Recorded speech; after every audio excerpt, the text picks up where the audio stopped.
Hello friends, in this video we are going to discuss section 115 BAC, that is the new taxation regime announced in the last budget. We will also compare the new taxation regime with the normal provision of the Income Tax Act. We will also make the detailed analysis of section B 115 BAC.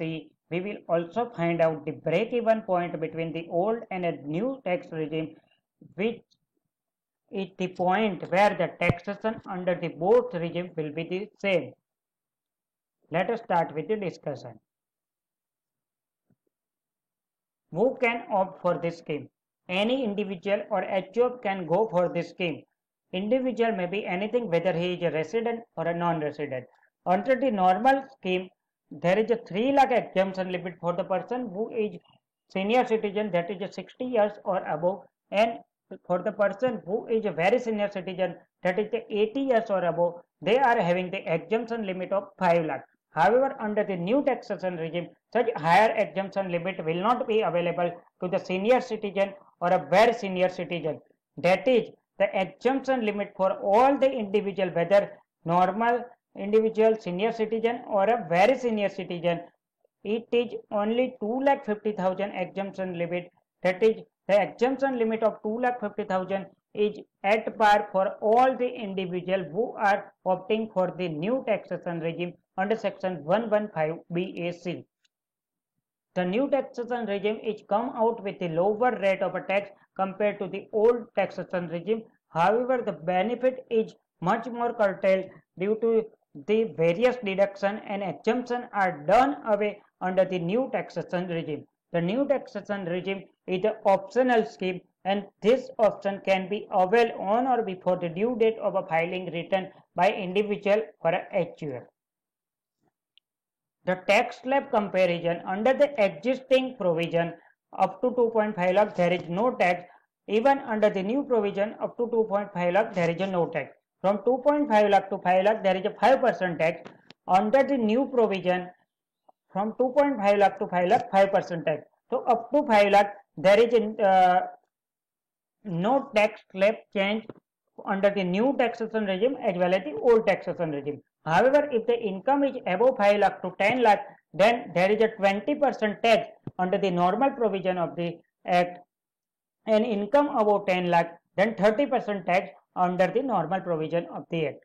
However, under the new provision, that is the optional scheme, income from 5 lakh to 7.5 lakh, there is a 10% tax, and thereby every increase by 2.5 lakh income, 5% tax rate will be increased, and ultimately if the income is above 15 lakh, then 30% tax is charged. So here above 15 lakh 30% is charged, here above 10 lakh 30% is charged. However, under the new taxation regime, most of the exemption or deduction are done away, that is not available. However, under the normal, that is the old taxation regime, SSC can get the deduction as well as the exemption. If the salaried person go for the new taxation regime under section 115 BAC, then he cannot get a deduction provided under section 16 of the Income Tax Act, that is the standard deduction of rupees 50,000, professional tax and entertainment allowance. Further, he cannot get the benefit of exemption for a minor child allowance, house rent allowance, leave travel allowance, personal allowance, official allowance and child education allowance. If any free food coupon is granted to the employee, then also they cannot get the exemption for the same under the new taxation regime. Any other special allowance or allowance to the MP or MLA, they are also not exempted under the new taxation regime. However, salaried person get the exemption under the new taxation regime for the conveyance allowance, traveling allowance and a daily allowance. Further, if the employee is physically disabled person, then transport allowance exemption is also granted. So under the new regime, only conveyance, traveling and daily and transport allowance for a disabled person are granted as an exemption. However, the much impacted for the new taxation regime is that the standard deduction, professional tax, entertainment allowance, HRA, leave travel allowance, etc. are not granted as an exemption or deduction, which is very impact for the salaried person. Next, if the person is having a house property income or the person is having the house property loss for the interest on a loan taken on a house property and such house property is self-occupied, then such person may not be granted the deduction for a interest on a loan in respect of a self-occupied house property. Further, if the person is having any carry forward loss pertaining to the self house property, then SSC cannot claim such loss during the year. So the carry forward loss pertaining to the self house property cannot be claimed under the new taxation regime. Further, if the house property is rented out and if the SSC is opting for the new taxation regime, then the loss under the house property cannot be set up against any other head of the income. However, the loss under the house property number 1 can be set up against the income of the house property number 2. However, under the new taxation regime, the loss of house property cannot be set up against income under the any other head. Further, if the rented house property, then carry forward is allowed for the loss from a rented house property, and further it will be set up against the house property income in the next year. However, for the self-occupied property, there is no interest on loan deduction in respect of a self-occupied house property. Next, if the person is having a business or a profession income, then he cannot get a deduction for additional depreciation under section 32 subsection 1 if he has made a payment to the research of association, university or college or a national laboratory which are granted as a deduction under section 35 is also not available under section 115 BAC. Any investment link deduction under section 35 AD will not be available to the person opting for the new taxation regime. Investment allowance for a new plant and machinery in a notified backward area, that is the section 32 AD, but the benefit of this section will not be available. And tea, coffee, rubber development account under section 33 AB, the benefit of this section is also not available. Site restoration fund section 33 ABA will not be available under section 115 BAC. Further, any expenses on agriculture extension project deductible under section 35 CCC will not be available under new taxation regime. Further, if the carry forward loss of the above mentioned item, then it cannot be set up if the person is going for the new taxation regime. Further, the special scheme for a depreciation under section 32 will be provided if the person is going to the of new taxation regime. However, the scheme for such a depreciation is still not notified by the CBDT. The new taxation regime versus the deduction. Under the new taxation regime, no deduction under chapter 6A from section 80C to 80U is available. However, certain deduction is available, that is the employer's contribution to the NPS under section 80 CCD will be available. Employer's contribution to the NPS is available.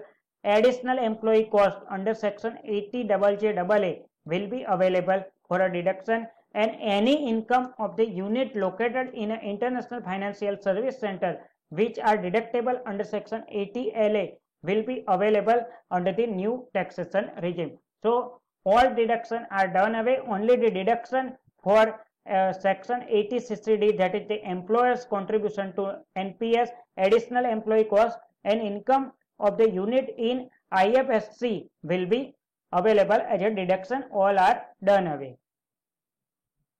The new tax regime versus the alternate minimum tax. If the person opts for the new taxation regime, then he will not be liable for the alternate minimum tax. However, if he is having the alternate minimum tax credit available in his account, then he cannot utilize such alternate minimum tax credit for the tax payment under the Income Tax Act. So the AMT credit will not be available to the person opting for the new taxation regime. Further, no benefit is available if the person opting for the new scheme for the following, that is the deduction from the family pension under section 57 exemption for the minor child's club income in the income of parents, that is 1500 per child exemption, which is available under section 10 subsection 32, will not be available to the person opting for the new taxation regime.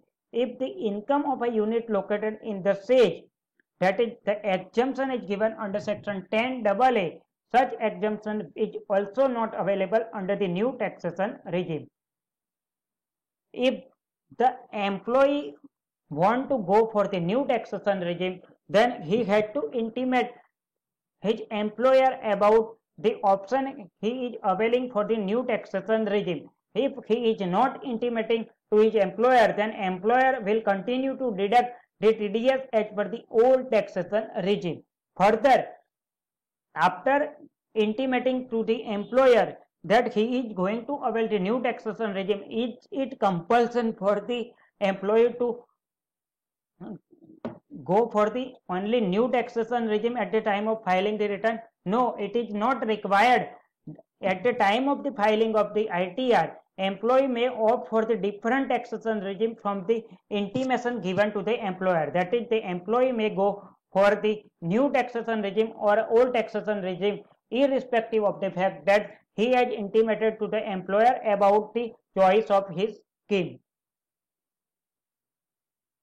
If any person does not have an income from a business or profession, he can change the option to pay tax under the existing regime or a new taxation regime year by year.